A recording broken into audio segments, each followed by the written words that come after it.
Hello बच्चों। आज हम लोग क्लास 8th की जो ज्योग्राफी की बुक है हमारा भूमंडल, उसकी पाठ संख्या 8 करने जा रहे हैं। उसकी एक्सरसाइज पाठ का नाम है समुद्र की गतियाँ। तो चलिए स्टार्ट करते हैं। इसमें सबसे पहला प्रश्न है कि निम्नलिखित प्रश्नों के उत्तर संक्षेप में दीजिए। ये पहला प्रश्न पूछ रहा है तरंगे कैसे बनती हैं। तो जब पवनें जल की सतह से टकराती हैं तो उसे विभिन्न स्थानों से उठा देती हैं, जिससे मोड़ों के रूप में जल ऊपर नीचे होता है। इस प्रकार समुद्र की सतह पर तरंगें बनती हैं। अगला प्रश्न है ज्वार भाटा क्या है तथा ये कैसे उत्पन्न होते हैं। तो सूर्य तथा चंद्रमा की आकर्षण शक्तियों के कारण सागरीय जल के ऊपर उठकर आगे बढ़ने को ज्वार तथा सागरीय जल के नीचे गिरकर सागर की ओर पीछे लौटने को भाटा कहते हैं। ब्रह्मांड की सभी वस्तुओं में आकर्षण बल होता है। सूर्य तथा चंद्रमा के आकर्षण बल के कारण ही पृथ्वी पर ज्वार और भाटा उत्पन्न होता है। फिर हमारा अगला प्रश्न है महासागरीय जल की गतियों के नाम लिखिए। तो महासागर में जो जल किस किस प्रकार से गति कर सकती है, तो ये 4 प्रकार से है। पहला है लहरें, दूसरा है ज्वार भाटा, तीसरा है धाराएं और चौथा है सुनामी। तो इन चारों प्रकार से महासागरीय जल में गतियां होती हैं। फिर नेक्स्ट क्वेश्चन है प्रशांत महासागर की 5 प्रमुख जल धाराओं के नाम बताइए। तो प्रशांत महासागर की 5 प्रमुख जल धाराएं इस तरह से हैं। एक है क्यूरोशियो जलधारा, क्यूराइल जलधारा, उत्तरी विश्ववतीय जलधारा, दक्षिणी विश्ववतीय जलधारा, हम्बोल्ट या पेरू की जलधारा।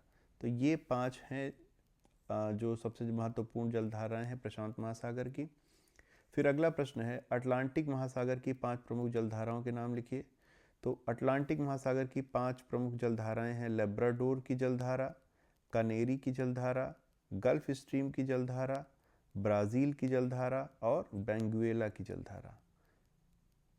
फिर अगला प्रश्न है सुनामी क्या है तथा यह तरंग से किस प्रकार भिन्न है। तो समुद्र की तलहटी में भूकंप आने से जो लहरें उत्पन्न होती हैं उन्हें ही सुनामी कहा जाता है। और यहीं पे पैराग्राफ चेंज करके हम लोग लिखेंगे तरंग के बारे में। तो तरंग की उत्पत्ति समुद्र की सतह पर पवनों के द्वारा होता है, जबकि सुनामी समुद्र की तलहटी में भूकंप के कारण उत्पन्न होती है। अब हम लोग प्रश्न 2 देखते हैं, इसमें अंतर स्पष्ट करना है। पहला है तरंग और ज्वार भाटा में डिफरेंस। तरंग क्या है? जब पवन समुद्र जल की सतह से टकराती है तो जल को विभिन्न स्थानों पर उठा देती है, जिससे मोड़ों के रूप में जल ऊपर नीचे होता है। इसे ही तरंग कहते हैं। अब आइए देखते हैं ज्वार भाटा क्या है। ज्वार भाटा का निर्माण सूर्य तथा चंद्रमा के आकर्षण बल के कारण होता है। इसमें जल के ऊपर उठने को ज्वार तथा जल के नीचे गिरकर पीछे लौटने को भाटा कहते हैं। फिर दूसरा हमें अंतर बताना है गर्म और ठंडी जलधारा में। तो गर्म जलधारा क्या है? जो जलधाराएं भूमध्य रेखा के गर्म क्षेत्र से ध्रुवीय क्षेत्र की ओर बहती हैं उनका जल गर्म होता है, अतः उन्हें गर्म जलधाराएं कहते हैं। इसका उल्टा होता ठंडी जलधाराएं। जो जलधाराएं ध्रुवीय क्षेत्र से भूमध्य रेखा की ओर बहती हैं उनका जल ठंडा होता है, अतः उन्हें ठंडी जलधारा कहते हैं। फिर हमें अंतर बताना है धारा और प्रवाह में। तो धारा क्या है? महासागरों में एक निश्चित दिशा में नदी की तरह बहते जल को महासागरीय धारा कहते हैं। धाराएं कम चौड़े क्षेत्र में बहती हैं तथा इनकी गति 2 से 10 किलोमीटर प्रति घंटे होती है। अब दूसरा देखते हैं प्रवाह। कभी कभी महासागरों का जल एक चौड़ी पट्टी के रूप में धीमी गति से 1 से 2 किलोमीटर की गति से बहता है, इसे ही प्रवाह कहते हैं। अब हमें कारण बताना है समुद्र का जल खारा क्यों होता है। तो महासागरों का जल विभिन्न लवण या नमक की उपस्थिति के कारण खारा होता है। अगला प्रश्न है पूर्णमासी और अमावस्या को दीर्घ ज्वार आता है। तो पूर्णमासी तथा अमावस्या के दिन सूर्य, पृथ्वी तथा चंद्रमा तीनों एक सीध में आ जाते हैं, जिसके कारण आकर्षण बल अधिकतम होता है, इसलिए दीर्घ ज्वार आता है। नेक्स्ट क्वेश्चन है उत्तर पश्चिमी यूरोप के बंदरगाह वर्ष भर आवागमन के लिए खुले रहते हैं।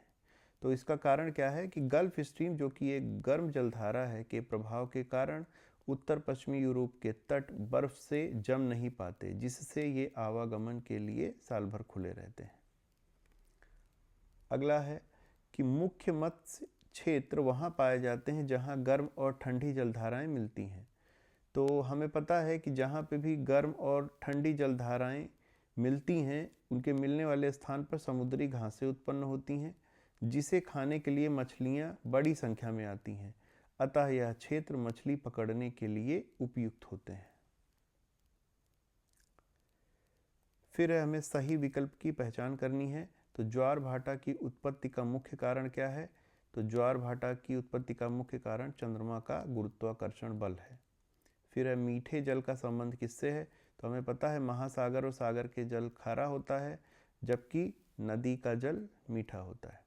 तो चलिए हम लोग भौगोलिक कुशलताएं देखते हैं। इसमें हमें दो प्रकार की जलधाराएं दिखानी है, गर्म जलधारा और ठंडी। गर्म जलधारा कौन कौन सी है? क्यूरोशियो और गल्फ स्ट्रीम। जबकि ठंडी जलधारा कौन सी है? लेब्राडोर और क्यूराइल। तो चलिए देखते हैं, इसे थोड़ा जूम करके दिखाता हूँ आपको मैं। देखिए ये विषुवत रेखा है, तो विषुवत रेखा से जो जलधारा चलती है वो गर्म होती है। तो गल्फ स्ट्रीम एक गर्म जलधारा है। इसी प्रकार से क्यूरोशियो भी है, वो भूमध्य रेखा से ये ध्रुव की ओर जा रही है, तो ये गर्म होगी। इसके विपरीत लेब्राडोर और क्यूराइल की जलधारा ध्रुवों से भूमध्य रेखा की ओर आ रही हैं, इसीलिए ये ठंडी जलधाराएं होती हैं। तो बच्चों, इसी के साथ हमारा ये चैप्टर समाप्त होता है। अगले चैप्टर में हम लोग फिर मिलेंगे।